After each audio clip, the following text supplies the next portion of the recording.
தலைவராக முன்னெடுக்க பானுகோபனினுடைய தலையானது வீழ்த்தைப்பட இருக்கக்கூடிய அற்புத காட்சி. ஆணவம் கீழே விழும், ஆணவம் அழியும், நான் எனும் அகங்காரம் அழியும். ஸ்ரீபாதம் தாங்கிகள் அந்த சூரனை தூக்கிக் கொண்டும் முருகனினுடைய திருமுகத்திற்கு அருளுக்காக இயங்கிக் கொண்டிருக்கின்றார்கள். முதல் நாள் போர் பானுகோபன் வருகிறான், மோகப்படையை ஏவுகிறான். அமோகப்படையை ஏவி முருகப்பெருமான் அந்த மோகப்படையை வீழ்த்துகிறார் என்பது திருமுருகாற்றுப்படையில் உள்ள கந்தபுராணத்தின் வழியாக நமக்கு கிடைக்கக்கூடிய செய்தி என்பதை சொல்லி, இதோ பானுகோபனின் தலை கீழே விட அடுத்து அவன் இன்னொரு வடிவம் எடுத்து வருவான், ஆட்டு வடிவம் எடுத்து வருவான். அது நம் கண்முன் புரியும். அதற்கு முன்பாக பொன்னிற வேலொன்று பொலிவுடன் தோன்றும், பொழிவுகள் தான் கண்ட மயிலும் தோன்றும், மின்னொளி கொக்குட கொடியும் தோன்றும், மிடுக்குடன் நெய்சிலில் சரவணம் தோன்றும், பன்னிரை திருப்புகள் பதிவரை கேட்கும், பாதப்பொன் தாமரை பணிவே வேண்டும், நன்னரும் பண்புகள் 40 தோன்றும், நன்மைகள் 1000 நடந்திடும் மீண்டும், நின்னொரு ஒன்றையே நிம்மதி வேண்டும், நீங்காது முருகாயன நிலமோத யாவும், மண்ணில் பிறந்ததன் மாதவம் யாதின், மால்மருகை தொழல் மகத்துவம் காணின்.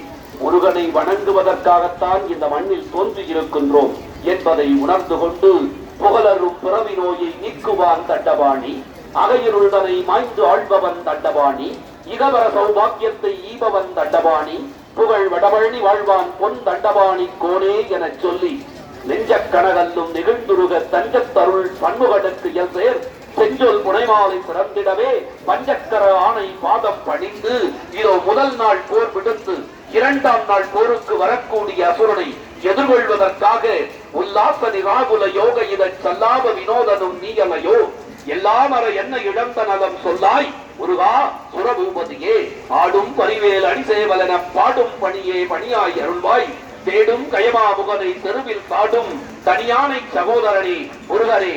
இதோ பானுகோபனுடைய தலை துண்டாடப்பட்டு ஸ்ரீபாதம் தாங்கிகளால் எடுத்து வரப்படக்கூடிய அந்த தருணத்தை நாம் பார்த்துக் கொண்டிருக்கின்றோம். ஆடு என்பது நம் அகந்தையின் குரு. கொஞ்சம் கொஞ்சமாக நம் உயிரை தின்னக்கூடியது அகந்தை. நான் எனும் அகந்தை தலைக்கு மேல் ஏறக்கூடாது. இந்த அகந்தையினை அசமுகி எனப்படும் ஆட்டு வடிவம் தாங்கி வரக்கூடிய அசுரனை இதோ முருகப்பெருமானினுடைய கை வேளானது தகர்த்தெறியக்கூடிய மகமாயை களைந்திட வல்லவரான் முகமாறும் முடிந்து முடிந்திலனே, அகம் மாடை மடந்தயர் என்று அயரும் சகமாயையில் நின்று தயங்குவதே என சீர்கொண்ட தெய்வ வதனங்கள் ஆறும் திகழ் கடப்பத்தாரும் நின்று முருகப்பெருமானினுடைய 12 கரங்களிலும் நிற்கக்கூடிய பானுகோபனினுடைய தலை ஸ்ரீபாதம் தாங்கிகளினுடைய கரங்களிலே இருக்கின்றது. இதோ அசமுகி எனப்படக்கூடிய ஆட்டு வடிவம் தாங்கிய அசுரனின் தலையும் சூரவன்மன் தம்பியாகி இருக்கக்கூடிய அசமுகி அவளுடைய தலையும் துண்டிக்கப்பட இருக்கக்கூடியது.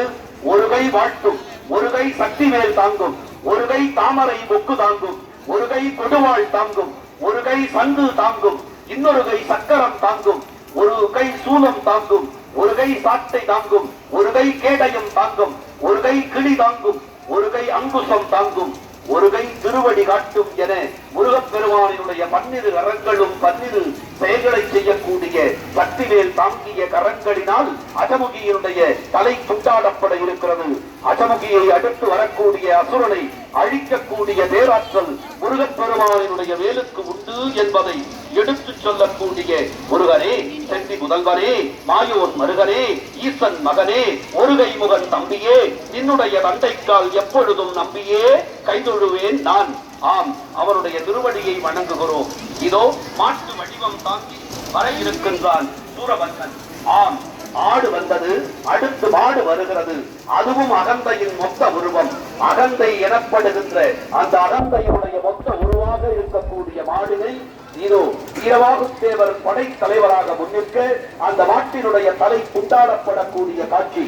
அது எப்படி சாத்தியம் என்றால், இதோ ஆட்டின் தலை துண்டாடப்பட்டு ஏற்றி வரக்கூடிய ஸ்ரீபாதம் தாங்கிகளில் தொங்க போட்ட ஆட்டின் தலையை பார்த்து மாட்டின் தலை என்ன ஆகும் என்பதையும் தெரிந்து கொள்ளலாம்.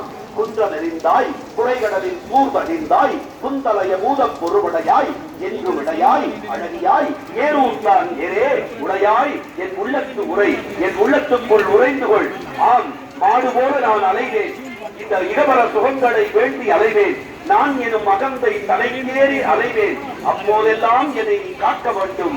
வீரவேல் தாரைவேல் விண்ணோர் நிறை வைத்த வீரவேல் செவ்வேல் திருக்கை வேல் வாரி குளித்தவேல் கொற்றவேல் தூர்மாகும் குன்றும் துளைத்தவேல் உண்டே துணை. உன்னை ஒழிய ஒருவரையும் நம்புகிறேன், பின்னை ஒருவரை யான் பின் செல்லேன். பன்னிருகை கோலப்பா வானோர் கொடியவினை தீர்த்தருளும் மேலப்பா செல்வி வாழ்வே என அசுரன் மாட்டு